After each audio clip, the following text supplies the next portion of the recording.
Hello, friends.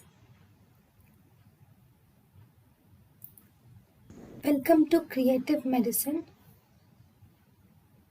In this lecture, we will learn about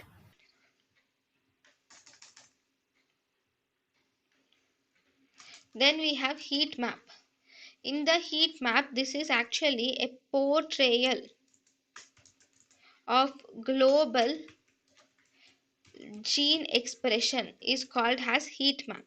Here in heat map, this will show the unbiased, it will actually show the unbiased look at breast carcinoma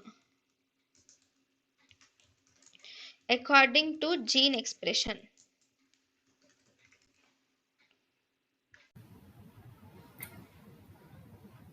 thank you and thank you for watching.